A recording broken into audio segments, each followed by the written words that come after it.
Ukraine has been destroying Russia's tanks by the bucket load. A staggering 11,256 of them have been taken out as of October 14th, according to Ukraine's Ministry of Finance.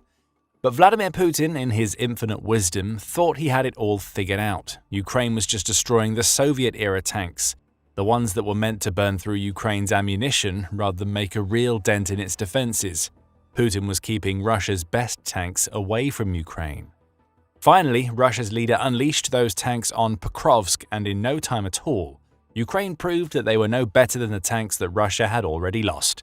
Russia saved its best tanks for a year, only for Ukraine to crush them in minutes.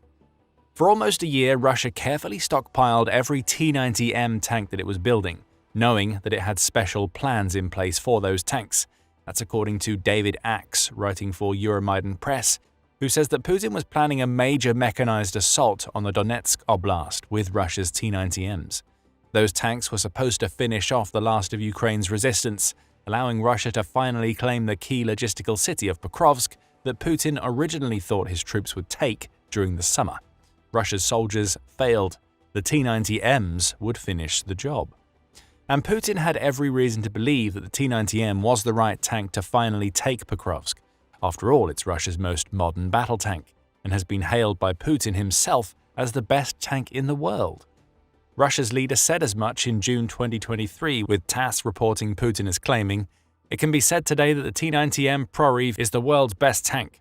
As soon as it approaches positions, no chance is left for anyone or anything. It fires into a longer range and more accurately. It also has better protection."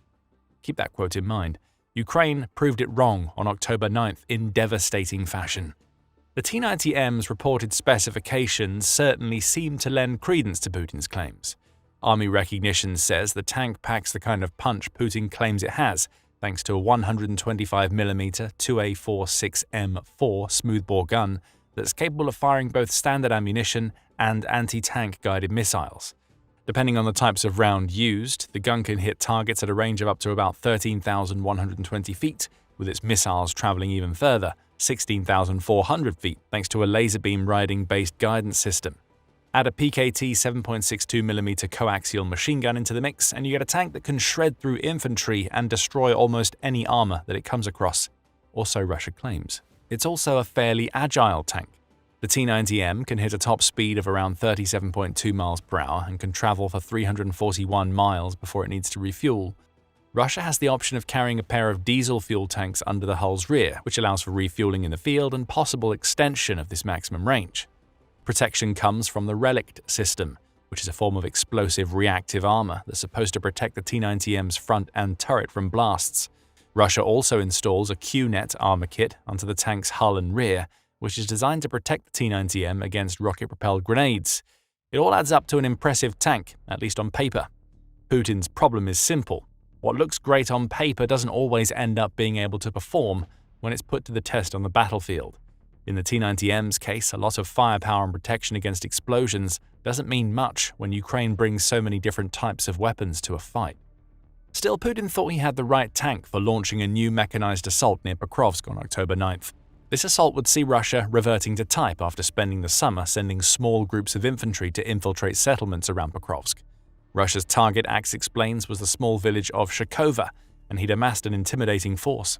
The village, which is located about 12.4 miles north of Pokrovsk, was to be subjected to 36 Russian tanks, including plenty of T-90Ms and armored fighting vehicles, in addition to 40 motorcycle troops. Axe notes that Shakova is also an anchor for Ukraine's defenses that lie east of a 24.8-mile salient that Russia managed to carve through Ukraine's defenses in the Pokrovsk direction during the summer. Russia's objective was clear. If it could overrun Shakova with this mechanized assault, it will be able to embed its troops into the village. With fortification complete, Shakova could then be used as a launching pad for future assaults that would take Russia closer to and eventually into Pokrovsk. On October 9th, that mechanized force launched its attack. The outcome was brutal for Russia. Ukraine was prepared for everything that Russia was going to throw at it on October 9th. Shakova was already home to Ukraine's 225th Assault Regiment. Their numbers have been supplemented by operatives from the notorious 1st Azov Corps, which spent the latter part of the summer coordinating the retaking of several settlements near Pokrovsk from Russia. Those two units worked together to construct a defense that would overcome Russia's mechanized assault. The assault came in waves, as the 1st Azov Corps recounted in a Telegram post in the battle's aftermath. The enemy carried out offensive actions in several waves and from different directions, the group said. Initially, groups of motorcyclists advanced, followed by columns of armored vehicles, tanks and armored personnel carriers with infantry. That seems like a Putin-approved approach. Rather than sending the tanks and armored vehicles in first, Russia sent in its vulnerable motorcycle troops to soak up Ukraine's ammunition. The idea may have been to leave Ukraine's defenses without the ammo needed to take on the tanks that followed. Instead, as Russia attempted to advance in waves, mines, drones and artillery stopped the mechanized assault in its tracks. Ukraine managed to hit 20 of Russia's vehicles, including a trio of its tanks, in a defensive bombardment that forced Russia's forces to scatter back to the contested village of Volodymyrivka. That village, which is just south of Shkova, was then targeted throughout the night of October 9th and into 10th by Ukrainian bomber drones, which were deployed to pick off any survivors. There were no Russian forces left in Volodymyrivka by the end of the night, and the numbers make for terrible reading for Putin. By the end of the assault, Russia had lost 3 of its tanks, 16 of its armored fighting vehicles, and 41 motorcycles. 2 more light vehicles were also destroyed, the 1st Azov Corps says. It's unclear what these light vehicles were, however, Russia has a track record of sending civilian vehicles into assaults against Ukraine, to the point where Axe reports in a separate article that civilian cars now make up 90% of Russia's vehicle losses in Ukraine. So it's possible that some of Putin's soldiers had even worse protection than that offered by the T-90M tanks and armored vehicles of which Russia is so proud. Speaking of Russia's soldiers, they had a very bad day on October 9th. The 1st Azov Corps says that confirmed enemy losses amounted to 107 irreversible and 51 medical. We can assume that means 107 dead and 51 injured, which accounts for the majority of the troops Russia sent to assault Shkova. Axe adds that it isn't clear which of Russia's units it dedicated to the mechanized assault. However, it's possible that the soldiers were part of the 5 Marine brigades that Russia sent to Pokrovsk in response to Ukraine's deployment of the 1st Azov Corps in the region. If that's the case, the Russian troops that died in droves in the Shkova attack were among the best that Russia has to offer outside of its special forces. Even Russia's best can't do much when the tanks they drive aren't as good as their leader claims them to be. What happened on October 9th was a humiliation for Russia. For months, Russia kept its best tanks off the battlefield, confident that those tanks were finally in a position to succeed. They were deployed alongside other armored vehicles and dozens of soldiers. This was an assault literally a year in the making, and Ukraine shut it down in devastating fashion, requiring less than a day to do so. Putin just relearned a valuable lesson on October 9th. Ukraine has all of the answers for dealing with Russia's mechanized assaults.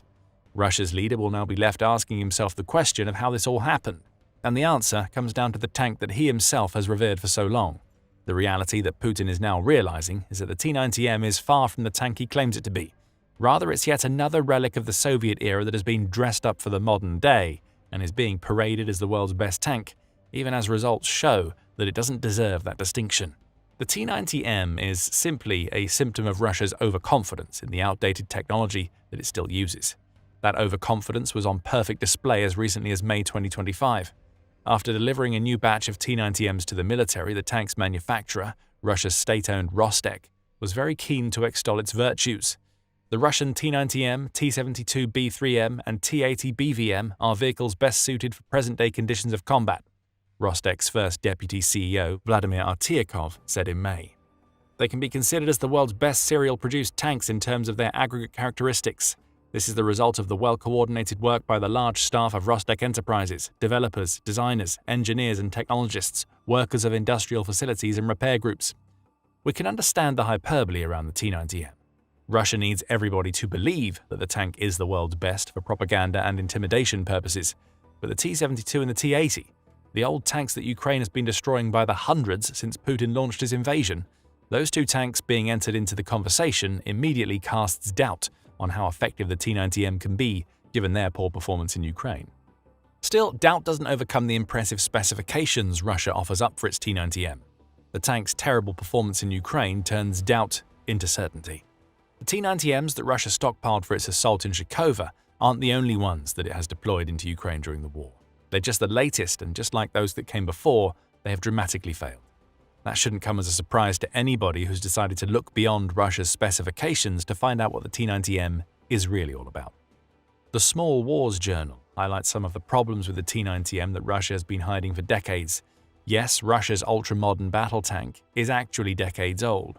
Granted, it's not quite a Soviet-era tank, as it entered production in 1994. However, that production date means that the T-90M has existed for over 3 decades in one form or another.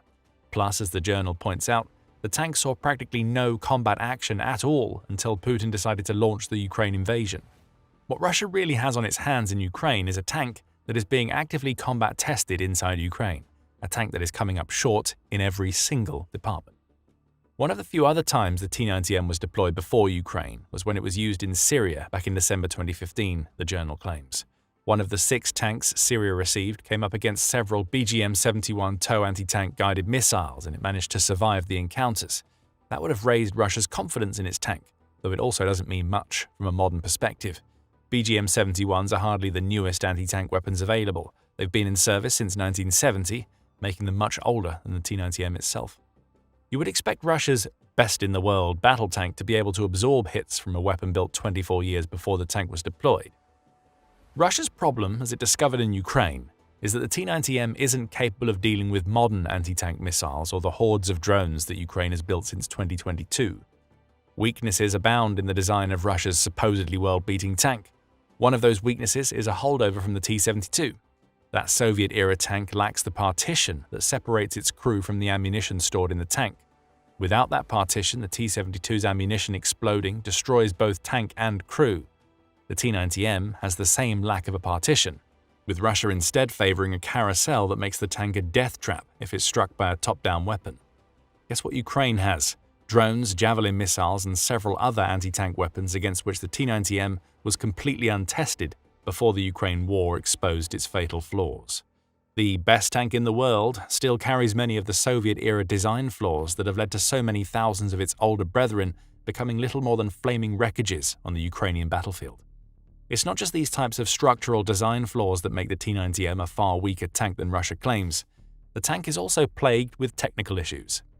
Take its turret, for instance. In addition to being vulnerable to top-down strikes, that turret also has an interesting design flaw. The flaw was exposed by Forbes in May 2022, which named the issue spinning turret syndrome. When the T-90M is hit in a certain way, its turret starts spinning around uncontrollably, making the tank's impressive firepower practically useless. There have been several examples of this fatal flaw being exposed by Ukraine. In January 2024, Ukraine managed to take out a T-90M using a pair of M2 Bradley vehicles that should, in theory, have been unable to penetrate the T-90M's armor. Spinning turret syndrome was the cause of the Russian tank's failure. Something similar was seen in December 2023, when one of Ukraine's first-person view or FPV drones scored a direct hit on the T-90M to send its turret into an uncontrollable spin that led to the crew losing control of the entire tank. And in May 2024, another T-90M tank struck by several of Ukraine's FPV drones ended up experiencing the same problem. The turret started rotating clockwise after the second drone strike, and as was the case with the other 2 incidents, the Russian crew was forced to abandon the tank. It should go without saying that a tank that is meant to be the best the world has ever seen shouldn't have this kind of technical problem. What use is armor that's capable of protecting a T-90M's crew when the tank itself becomes uncontrollable thanks to some kind of design flaw that should have been caught decades ago? We say should have. The reality is that Russia would never have even thought to look for this type of flaw because drone strikes weren't even a consideration when the T-90 entered production in 1994.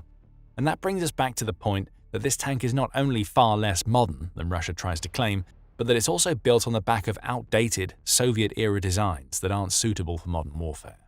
The national interest makes that clear in an article examining the T-90M's many failures before Ukraine wiped out several of them in a single day on October 9th. It notes that strategic mistakes were partly to blame for so many T-90Ms being taken out, as Russia was deploying them in urban regions that don't offer the space a tank needs to operate effectively. However, it was new weapons that were the main problem for Russia's tank. The advent of new threats appears to have rendered obsolete some of the defenses of the T-90. Loitering munitions such as the Lancet, as well as top-attack anti-tank guided munitions such as the US-made Javelin have so far proved effective against the Stora defense system, the national interest reports. Add drones to that list. Ukraine did, and it showed what these drones, along with mines and artillery, can do to Russia's T-90Ms on October 9th. Given that its most modern tank has failed so often in Ukraine, you would be forgiven for thinking that Russia is going to give up the ghost on the T-90M. You would be incorrect. Russia is not only going to keep on pushing with the tank, but it's also looking to boost its stockpiles even further. Whether it can or not is another matter. In June, United 24 media reported that Russia was significantly expanding the production of the T-90M. It quoted the Conflict Intelligence Team, which claims that Russia managed to build between 280 and 300 of these tanks in 2024, which represented a marked increase on the numbers built in previous years. There were between 60 and 70 T-90Ms made in 2022, followed by Russia building between 140 and 180 of the tanks the following year. The thing is, that supposed mass production isn't going to do much to replace the enormous numbers of tanks Russia has lost in Ukraine. We told you in the introduction to this video that Ukraine claims to have destroyed 11,251 of Russia's tanks. That amounts to about 3,000 per year, so a T-90M production schedule that only produces a tenth of that number isn't going to worry Ukraine when it's already proven many times, and again on October 9th, that it can destroy T-90Ms just as easily as it takes out Russia's older tanks. So why is Russia trying to mass-produce the T-90M when it's clearly a failure? United 24 media hints that Russia is trying to stockpile for the future. Whether that means it's rebuilding its tank stock or it's getting ready for a time when it'll be able to start selling the T-90M isn't clear. Perhaps that means the T-90Ms Russia deployed to Shkova were pulled from the stockpiles Russia is trying to save because of the combination of past tank losses and the country's failure to take Pokrovsk during the summer. We can't say for sure. But what does seem more certain is that Russia may have a very hard time selling T-90Ms after Ukraine. Frankly, it was having a hard enough time even before the war started. Russia seemed to be onto a winner back in 2019. That's when India committed to buying 469 T-90Ms in an order that Meta Defense estimated to be worth about $2 billion. That amounts to a per-unit cost of over $4.2 million, which may make it clear why Russia is trying to mass-produce the T-90. Earning over $1 billion per year from 280 to 300 of these tanks would be helpful, given that Putin is spending billions on the Ukraine war. However, India wasn't happy with the T-90s it received from Russia. By September 2020, the tank was being criticized for its poor performance. Global Defense Corps also adds that the Indian Army used the T-90s it had back in 2017 as part of a Russian tank biathlon that included 19 countries. India lost that biathlon because its T-90s malfunctioned. By 2024, the National Interest was reporting that India was rebuilding its T-90s almost from the ground up to make them tanks that could actually be usable in modern warfare. And a couple of years prior, Global Defense Corps said that India had ditched future plans to buy T-90s, preferring instead the French Leclerc tank. Much of this happened before Putin started the war in Ukraine. In other words, the T-90M was already seen as a failure by one of Russia's main weapons customers long before it proved itself to be one in Ukraine. All of this brings us back to October 9th and what Ukraine achieved against Russia's mechanized assault. The T-90M's faults were again on display, as it not only failed to help Russia complete that assault, but was also so powerless against Ukraine's drones, mines and artillery that the assault lasted for less than a day. Russia will likely continue to deploy T-90Ms from its stockpiles. Ukraine will just keep destroying them, turning the world's best tank into little more than an afterthought on the battlefield. The T-90M is just one example of the many failures of Putin's that are tearing Russia apart. Frankly, Russia's president has even bigger issues on his hands than a modern tank that is anything but great. Find out what those issues are in our video, and remember to subscribe to The Military Show for more videos covering Ukraine's defense of Pokrovsk and the surrounding settlements. And thank you as always for watching.